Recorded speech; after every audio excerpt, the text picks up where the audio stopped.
अस्सलाम वालेकुम नाज़रीन, उम्मीद है आप लोग खैरियत से होंगे। नाज़रीन, बिलाखिर वो दिन आ गया कि मरीम नवाज़ साहिबा बाइज़्ज़त बरी हुई। जैसा कि आप लोग जानते हैं नाज़रीन, केस तो कुछ भी नहीं था। केस की जो बुनियाद थी वो थी ही झूठ पर। आपको भी पता है, हम सबको पता है। और ये केस का पीछे इसका पस मंज़र क्या था? पस मंज़र सिर्फ यही था कि नवाज शरीफ साहब को और मरीम साहिबा को सीन से हटाना था और लाडले को आगे लेकर आना था। तो इसके लिए एक जाल बुना गया, एक साजिश तैयार की गई। जो इमरान खान साहब कहते फिरते हैं ना कि साजिश हुई है, उनकी हुकूमत के ख़िलाफ़ साजिश हुई है। उनकी हुकूमत के ख़िलाफ़ साजिश तो बिल्कुल भी नहीं हुई। साजिश हुई थी नवाज शरीफ साहब की हुकूमत के ख़िलाफ़ और उनकी बेटी। अब उनकी बेटी के लिए साजिश क्यों हुई? उसकी वजह यही थी कि नवाज शरीफ साहब के बाद अगर कोई उनको टक्कर दे सकता था तो वो मरीम नवाज़ साहिबा थी। चलें, बहरहाल आज उनको अदालत ने बाइज़्ज़त बरी कर दिया और जानती थी, हम सबको भी पता था उन्होंने बरी हो जाना था। चलें नाज़रीन, ये थोड़ा सा हम इसके पस मंज़र में जाते हैं। ये चीज़ स्टार्ट कैसे हुई, कहाँ से हुई, किस तरह से हुई? जैसा कि आप लोगों को पता है कि नवाज शरीफ साहब की हुकूमत चल रही थी, बहुत अच्छी हुकूमत चल रही थी, मईशत भी बहुत बेहतर सूरत हाल में थी। लेकिन उस वक्त भी जब इस्टेब्लिशमेंट से पूछा जाता था कि आप मईशत के बारे में क्या कहेंगे, तो वो कहते थे कि अगर अच्छी नहीं है तो बुरी नहीं है, तो इतनी अच्छी भी नहीं है। तो उन्होंने शो करवाना शुरू कर दिया था कि वो सेटिस्फाइड नहीं है। तो उसके बाद नाज़रीन हमने देखा कि एक पनामा का एक आती है साजिश सामने आती है। और उसमें क्या होता है कि मुख्तलिफ ऑफशोर कंपनीज़ होती हैं जिसमें लोगों ने अपनी जायदादें रखी होती हैं। तो उसमें नाम आ जाता है नवाज शरीफ साहब के बच्चों का। तो नवाज शरीफ साहब चूँकि उस वक्त पब्लिक होल्डर थे, तो उन्होंने मुनासिब समझा, बेहतर समझा कि वो अपने आप को क्लियर करें। तो उन्होंने जनाब कौम से भी ख़िताब किया। उसमें उन्होंने अपनी बताया कि किस तरह से वो यहाँ तक इस मुकाम पर पहुँचे हैं। और इसी तरीके से उन्होंने पार्लियामेंट में ख़िताब किया, उन्होंने अदालत में भी अपने आप को क्लियर करवाने की कोशिश की। लेकिन चूँकि ये तो एक चीज़ क्रिएट की जा चुकी थी, एक प्लान मुरतब हो चुका था कि हमने इनको क्लियर नहीं होने देना, हमने इनको पकड़ना है, हमने इनको जाने नहीं देना।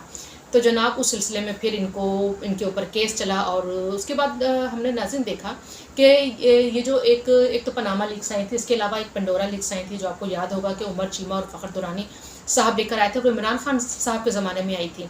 तो ये जो इमरान खान साहब इतना करप्शन का शोर मचाते हैं, लेकिन उसके ऊपर, उन लीक्स के ऊपर कोई काम नहीं हुआ। और आपको याद होगा कि उन लीक्स में किनका नाम आया था? जहांगीर तरीन का नाम आया था, खुसरो बख्तियार साहब का नाम आया था, असद उमर और इमरान खान साहब के भी लोगों के नाम आए थे। लेकिन वहाँ पे वो चीज़ खामोश हो गई और पनामा को उछाला गया।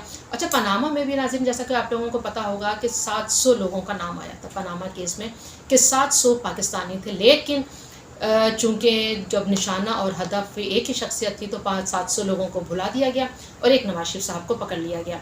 तो नाज़रीन अब ये पनामा लीक्स में सीन क्या था? नाज़रीन ये था कि एवन फील्ड जो अपार्टमेंट्स थे उनका सारा इशू था। अब जो हुसैन नवाज़ थे उन्होंने अपनी एक जो जमा करवाई उन्होंने अपनी, तो उसमें उन्होंने बताया कि ये जो एवन जो फील्ड अपार्टमेंट्स थे, ये उनके दादा की मलकियत थी। और जब ये एक जो कतरी के हवाले थी, और जब ये एक बिज़नेस ट्रांजैक्शन के सिलसिले में ये जब उनके पास आई, तो ये एक दो कंपनियां थी, एक नेल्सन एंड नेस्कोल कंपनी, ठीक है। उसमें वहाँ पे ये जो एवन फील्ड जो अपार्टमेंट्स थे ये रजिस्टर्ड थे। तो जब ये इनके पास आती हैं तो वो उसके बाद ही कंपनियों को डिज़ोल्व कर दिया जाता है। और जो उनकी जो सर्टिफिकेट बैरियर होता है, ये इनकी मलकियत में, हुसैन नवाज़ की मलकियत में आ जाते हैं। और जब इनकी मलकियत में आते हैं नवाज़ीन, तो इनकी मलकियत से ये नवाज, जैसे कि आपको पता है कि हुसैन नवाज़ हैं, उनकी 2 बीवियाँ हैं। अब उनकी 2 बीवियाँ हैं, तो उन्होंने, हुसैन नवाज़ ने बेहतर जाना कि वो अपनी बहन को इसका ट्रस्टी बना दें, ताकि उनके बाद वो जो उनकी जायदाद है वो उनके बच्चों में। मरीम नवाज़ को इसका ट्रस्टी बनाया और मरीम नवाज़ ने खुद वो ट्रस्टी अदालत में भी जमा करवाई। नाज़रीन यहाँ पे ये बात ख़त्म होती है। लेकिन अदालत को जो चूँकि उनका तो पीछे मतमा नज़र ही कुछ और था, उन्होंने कहा कि नहीं जनाब, आपने तो यहाँ पे आपने जो रसीदें दी हैं वो भी गलत दी हैं और ये ट्रस्ट डीड भी गलत है। अच्छा, मरियम जो इमरान खान साहब हैं, उनकी हुकूमत ने ख़ुद भी ब्रिटिश वर्जन आइलैंड को भी ख़त लिखा और उनसे जानना चाहा कि आया ये बात सही है। लेकिन और उन्होंने भी आगे से यही कहा कि जी हाँ, ये जो अपार्टमेंट्स हैं, ये 2 कंपनीज थी, नेल्सन एंड निस्कोल, ये उसके थ्रू ये जायदादें ख़रीदी गई। लेकिन नाज़रीन जायदादें तो ख़रीदी गई, लेकिन इस जायदाद में ये चीज़ कहीं पे भी साबित नहीं हुई, इस हियरिंग में, इन समातों में ये चीज़ कहीं साबित नहीं हुई कि ये 93, 94, 95 या 96 में नवाज शरीफ साहब की मलकियत रही है। बहरहाल मुकदमा चला और सज़ा हुई, और सज़ा किस बात पे हुई कि बच्चे से उन्होंने तनख्वाह नहीं ली, इस बात पे सज़ा होती है। और हम देखते हैं कि जो जस्टिस आसिफ हैं, जस्टिस आसिफ खोसा और जस्टिस जो गुलजार हैं उन्होंने तो अपनी तरफ से सज़ा दे दी थी। उन्होंने कहा कि जनाब इन पे करप्शन का भी सबूत है, इन्होंने इलीगल मीन्स के ज़रिए इन्होंने बहुत ज़्यादा करप्शन की है और इन्होंने मनी लॉन्ड्रिंग की है, तो जनाब इन पे तो इनको तो फ़ौरन नाअहल करा दिया जाए। लेकिन जो 3 जजेस थे उन्होंने कहा कि नहीं, GIT बननी चाहिए। अब जो GIT बनी, उस GIT में जो मेंबर चुने गए, जो हीरे चुने गए, वो भी आप लोग उस GIT में जो मेंबर चुने गए, जो हीरे चुने गए, वो भी आपके सामने है कि उनको किस तरीके से चुना गया, वो हीरे किस तरह से सिलेक्ट किए हुए, वो किसी से ढकी छुपी बात नहीं है। वो किस तरह से व्हाट्सएप को यूज़ किया गया और उसमें बताया गया कि किस तरह से व्हाट्सएप को यूज़ किया गया और बताया गया कि किस तरह से आपने ये मेंबर्स चूज़ करने हैं। तो और नाज़रीन उस GIT से भी यही निकला कि इनको जो सज़ा मिली वो यही इसी बात पे मिली कि इन्होंने बेटे से तनख्वाह नहीं ली। चलें अब आ जाते हैं हम अब अल अज़ीज़िया केस। उसके बाद नाज़रीन हम देखते हैं कि नैब की अदालत में जज अरशद मलिक जो हैं वो अल अज़ीज़िया केस को उठाते हैं और अल अज़ीज़िया केस में क्या था उसमें वो हियरिंग करते हैं और उसमें नवाज शरीफ साहब को वो 10 साल की, मरीम नवाज़ को वो 7 साल की और सफदर साहब को वो 1 साल की सज़ा सुना देते हैं। और उसके अंदर भी यही होता है कि उन्होंने मनी लॉन्ड्रिंग में नवाज शरीफ साहब की मावनत की है। मरीम नवाज साहिबा को सज़ा होती है कि उन्होंने अपने करप्शन में इनकी मावनत की है। तो और उसके अलावा वो ट्रस्ट डीड जो थी वो कहते हैं वो जाली थी और वो जो कैलबरी फाउंड था वो कहते हैं कि वो जाली था। और उसके ऊपर वो इमरान खान साहब की जो टीम होती है, सोशल मीडिया की टीम, वो अपना ट्रांजिट भी करवाती है और वो आई थिंक रॉबर्ट हर्डले हैं जो कहते हैं कि ये जनाब ये तो फाउंड आया ही नहीं था 2006 में। लेकिन जब उनके साथ क्रॉस एग्जामिनेशन होता है तो वो उस चीज़ को मानते हैं, एडमिट करते हैं कि जनाब वो खुद भी उसको यूज़ करते रहे हैं और 2005 में इस फ़ोन का वजूद भी था। तो जब सज़ा हो जाती है और जो आपने भी देखा और हमने भी देखा कि बाद में जज अरशद मलिक की आती है, वीडियो आती है, ऑडियो आती है और उसमें वो इकरार करते हैं कि वो एक प्रेशर में थे, प्रेशराइज होकर उन्होंने ये सज़ा दी। नाज़रीन उसके बाद जब 2018 में इनकी ज़मानत होती है नवाज शरीफ साहब की और मरीम नवाज़ साहिबा की, तो हम वहाँ पे भी देते हैं कि अतर मनिल्लाह साहब जब वो केस में लिखते हैं कि ये जो सज़ा है कि काफ़ी देर तक बादी नज़र में उन्होंने इस तरह से लिखा कि बादी नज़र में ये जो सज़ा है ये काफ़ी देर तक ठहर नहीं सकेगी। और फिर हम देखते हैं कि वहाँ पर जो जस्टिस आसिफ खोसा हैं उनको बड़ा गुस्सा चढ़ता है। वो कहते हैं कि नहीं, अब आप जो बेल की उसके अंदर है उसमें भी आप जजमेंट में ऐसे रिमार्क्स पास करेंगे। चलें बहरहाल नाज़रीन उसके बाद इनको ज़मानत नहीं होने दी। ये नाज़रीन जैसा कि आप लोग जानते हैं कि उस वक्त एक प्लान था 2018 का कि इनको ज़मानत नहीं होने देनी। अगर इनकी ज़मानत होगी तो फिर इलेक्शन कैसे अरेंज होंगे और अगर ये इलेक्शन में आ जाते हैं तो फिर इमरान खान साहब तो जीत नहीं सकते। तो वो एक लाडले के लिए पूरी उन्होंने इस्टेब्लिशमेंट ने एक ग्राउंड प्रिपेयर करके दी थी कि अब जनाब नवाज शरीफ साहब भी अंदर हैं, उनकी बेटी साहिबा भी अंदर है, अब वो खुल के खेलें और अपनी मर्ज़ी से खेलें। तो नाज़रीन अब उसके बाद से नाज़रीन ये केस चलता रहा। उसके बाद इस पर रिव्यू आया और फिर अब जाके 2022 में हम देखते हैं कि इसका रिज़ल्ट आता है और मरीम नवाज़ साहिबा बरी होती हैं। अब नाज़रीन जब ये बरी होने का सीन सामने आता है उसमें क्या था कि जो नैब का जो प्रोसिक्यूटर थे ये वही थे जिनको इमरान खान साहब ने नवंबर में लगाया था और उस नवंबर से लेकर इस सितंबर तक ये इस चीज़ को मुलतवी करते चले गए थे। ये डेट्स पे डेट्स लेते चले गए थे और अभी तक जितना ये नाज़रीन ये जो इस केस ने लटका है ये सिर्फ नैब की वजह से लटका है, क्योंकि वो नहीं चाह रहे थे कि इसका जल्द फैसला हो और इनको मज़ीद लटकाया जाए। तो जब इन्होंने लास्ट टाइम भी जब नैब के प्रोसिक्यूटर ने कहा कि वो नहीं आए हैं तो अतर मलिल्ला तफ्तीशी अफसर मौजूद नहीं है, तो अतर मलिल्ला साहब ने कहा कि जब अब आप डिलेइंग जो टैक्टिस है वो ज़्यादा इस्तेमाल नहीं कर सकते, ना हम उसको इजाज़त देंगे और आप ही बताएं इस केस को आप ही परस्यू करें। तो उसके बाद जब उनसे कहा गया कि इसमें क्या इशू है और कहाँ पे इनका नवाज शरीफ साहब का लिंक साबित होता है इस प्रॉपर्टी से और ये कहाँ पे लिंक साबित होता है कि मरीम नवाज साहिबा ने इनकी मावन की है, तो उस पर इन्होंने एक दफ़ा पिछली केस में तो नाज़रीन इन्होंने हियरिंग में कह दिया था नैब के प्रोसिक्यूटर ने कि जब ये नवाज शरीफ साहब ने ये जायदादें ली तो उस वक्त मरीम नवाज का इनके साथ कोई ताल्लुक़ नहीं था। तो जब अदालत ने कहा जब ताल्लुक़ नहीं था तो केस ख़त्म करते हैं, तो उस पर उन्होंने इस हियरिंग में इन्होंने कह दिया कि नहीं इनका ताल्लुक़ था।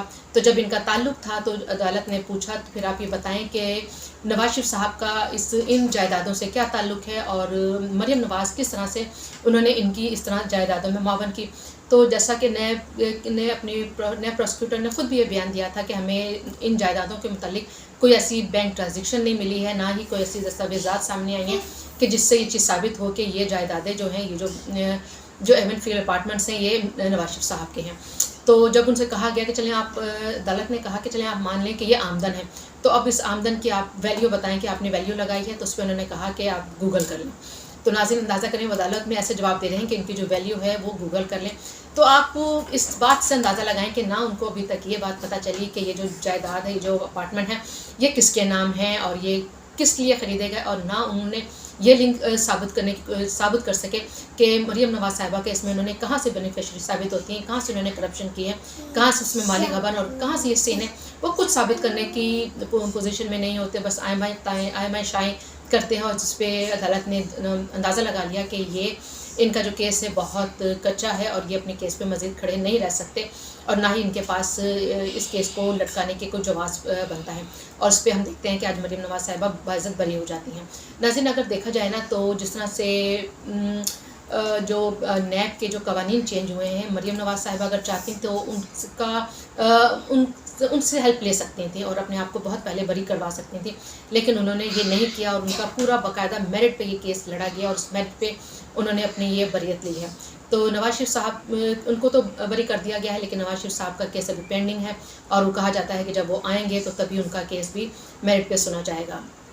ناظرین، اب یہ تو سین ہو گیا، لیکن یہاں پہ بہت سے سوالات اٹھتے ہیں اس ہماری عدلیہ کے اوپر، اس ہمارے نظام کے اوپر، کہ وہ جو ان کا اتنا قیمتی ٹائم کہ وہ اپنی ماں کے پاس نہیں تھی، اپنی ماں سے جدائی میں تھیں، اور اسی جدائی میں ان کی ماں بھی وفات پا جاتی ہیں، اور جب وہ نیب کسٹڈی میں تھیں، انہوں نے جیسے بیان دیا کہ نیب کسٹڈی میں ان کے ساتھ کیا کچھ نہیں ہوا، رات کے وقت 10-12 لوگ کیمرے لے کے ان کے کمرے کے اندر آ گئے۔ میں کہتی ہوں جو ضلالت کا بازار تھا نا، انہوں نے گرم کیا۔ تو یہ سب کون واپس دلائے گا؟ یہ جو انہوں نے اذیت اٹھائی، ان کے والد نے، جو ابھی بھی جلاوطنی کی زندگی بسر کر رہے ہیں، ملک سے باہر ہیں، اور ابھی بھی ان کا کیس لٹکا ہوا ہے، حالانکہ جج صاحبان خود بھی اس چیز کو جانتے ہیں۔ ججز کی وہ آڈیو منظر عام پر ہیں، وہ جو جسٹس عظمت صاحب ہیں، ان کا بیان بھی سامنے ہے، سارے پروف میں کہتی ہوں سامنے آ گئے ہیں، اور کوئی ایسی بات نہیں بچی کہ نواز شریف صاحب جو بے گناہی نہ ثابت کرے۔ لیکن یہ ہمارا نظام، یہ ہمارا ایسا نظام ہے کہ یہاں پر کٹ پتلی ہیں۔ ابھی ہم دیکھ رہے ہیں کہ رستے کے آہستہ آہستہ جو پتھر ہیں وہ صاف تو ہو رہے ہیں، میرٹ پہ صاف ہو رہے ہیں، اور ہم لوگوں نے سنا کہ وہ جو فواد چوہدری صاحب کا بیان آیا کہ دیکھیں جی وہ یہ نیب ترامیم ہوئی ہے، اور یہ نیب کا پروسیکیوٹر جو ہے یہ شہباز شریف کا لگایا ہوا ہے، جبکہ وہ یہ بھول گئے کہ یہ عمران خان صاحب نے خود ہی پروسیکیوٹر کو لگایا تھا۔ دوسری بات یہ جو ان کے وکیل تھے حامد صاحب، انہوں نے کہا کہ یہ NRO 2 اکمپلشڈ، تو میں یہ کہتی ہوں کہ NRO 2 اکمپلشڈ ان کو کہاں سے ملا ہے؟ NRO تو مل رہا ہے ابھی تک عمران خان صاحب کو، اس لاڈلے کو NRO مل رہا ہے کہ جو اتنی بات چیت کر لیتا ہے، جس کی سازشیں سامنے آ رہی ہیں، جس کے آڈیو لیک سامنے آ رہے ہیں، جو ججز کو دھمکیاں دے رہا ہے، جو آرمی چیف کو نہیں چھوڑا، وہ کیا کچھ نہیں کر رہا۔ میں کہتی ہوں کہ آپ بس انگلیوں پہ گنتے جائے، وہ کیا کچھ نہیں کر رہا، لیکن مجالے کوئی اس کے اوپر ہاتھ ڈالے، اس لاڈلے کو پکڑے، اس لاڈلے سے پوچھے، اس لاڈلے کو، وہ یہ ہے NRO، اس کو ملا ہوا ہے NRO، جس کو آپ کہہ سکتے ہیں کہ یہ NRO ہے۔ تو چلیں بہرحال اب آگے دیکھتے ہیں آگے کیا ہوتا ہے۔ اگر انشاءاللہ اگر انصاف کا نظام اسی طریقے سے چلتا رہا اور انصاف میرٹ پہ فیصلے کرتے رہے، تو انشاءاللہ ہم دیکھیں گے نواز شریف صاحب بھی باعزت ان عدالتوں سے بری ہوں گے۔ اسی ولاگ کے ساتھ مجھے اجازت دیجیے۔